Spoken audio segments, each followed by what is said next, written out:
রাজ্য জুড়ে প্রায় ৬৬ লক্ষ নাম বাদ পড়েছে ভোটার তালিকা থেকে। প্রায় ৬৬ লক্ষ নাম ভোটার তালিকা থেকে বাদ পড়েছে আমাদের পশ্চিমবঙ্গের রাজ্যের কথা বলছি। কিন্তু যাদের ভুলবশত নাম বাদ পড়ে গেছে তারা কিন্তু পুনরায় তাদের নাম ভোটার তালিকায় যুক্ত করতে পারবেন। সেজন্য আপনাদের কাছে কতটা সময় রয়েছে, অর্থাৎ কিভাবে আবেদন করবেন এবং কবের মধ্যে আবেদন করবেন, স্ক্রিনে দেখাচ্ছি। এখানে দেখুন, নির্বাচন কমিশনের নিয়ম অনুযায়ী নাম তোলার প্রক্রিয়া মূলত দুভাবে চলে। এক, বিশেষ সুযোগ রয়েছে, আর দুই, সব সময়ের জন্য। তা বিশেষ সুযোগটা কবে? দেখুন, বিশেষ সুযোগটা হচ্ছে আজ 1 মার্চ, যেই দিন আমি এই ভিডিওটা রেকর্ড করছি এবং পাবলিশ করছি। আজকে থেকে আপনারা আগামী 15 দিনের মধ্যে এই আবেদনটা করতে পারবেন।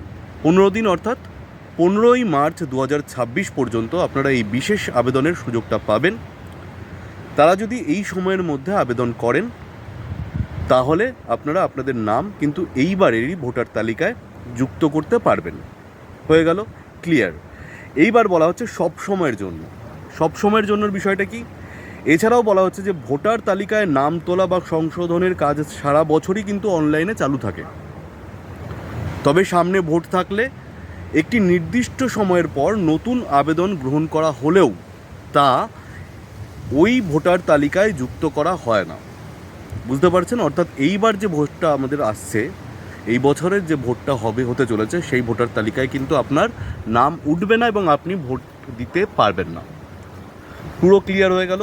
এবার ঘটনা হচ্ছে, যারা ভোটে বুঝে নিন বিষয়টা, যারা নাম যাদের ভুলবশত কোনো কারণে বাদ পড়ে গেছে, তারা কিন্তু আপনারা 15ই মার্চ অবধি সুযোগ পাচ্ছেন যে কিভাবে আপনাদের নাম আবার ভোটার তালিকায় যুক্ত করতে পারবেন।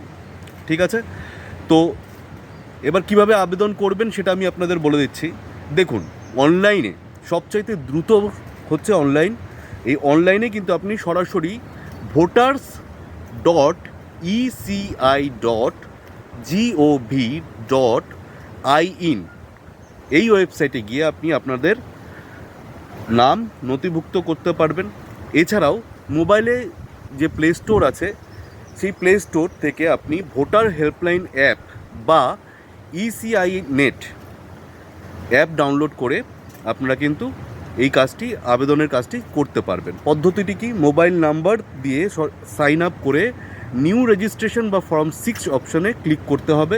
সেখানে আপনার ছবি, বয়সের প্রমাণপত্র, আপনার আধার কার্ড, প্যান কার্ড এবং জন্মের সার্টিফিকেট এবং ঠিকানার প্রমাণপত্র ঠিকানার প্রমাণপত্র আপলোড করতে হবে।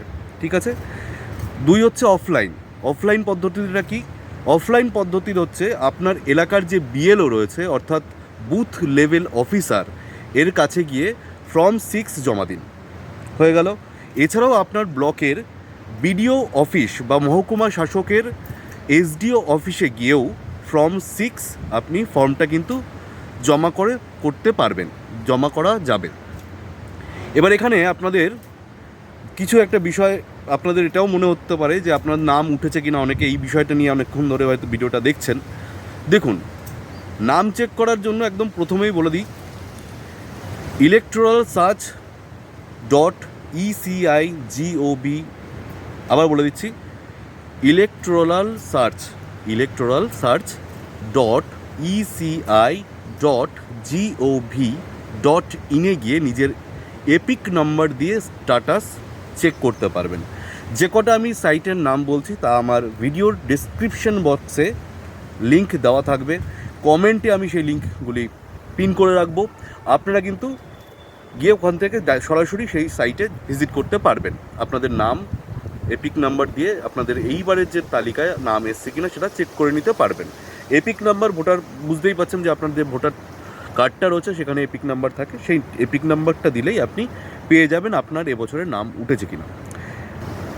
প্রায় 60 লক্ষ মানুষের নাম বিচারাধীন অবস্থায় রয়েছে।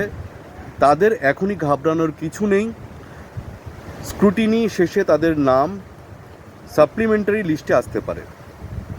প্রয়োজনীয় নথিপত্র যেগুলি আপনাদের সবসময় রাখতে হবে: আধার কার্ড সঙ্গে রাখুন, একটি রঙিন পাসপোর্ট সাইজ ছবি সঙ্গে রাখুন এবং ঠিকানার প্রমাণপত্র যেমন ইলেকট্রিক বিল বা ব্যাংকের পাসবই সাথে রাখতে বলা হচ্ছে এখানে। অবশ্যই যখন আপনারা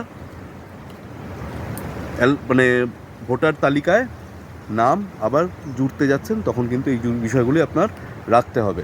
তো দর্শক বন্ধুরা, এতটুকুই ছিল আজকের ভিডিওটি, এখানেই শেষ করছি।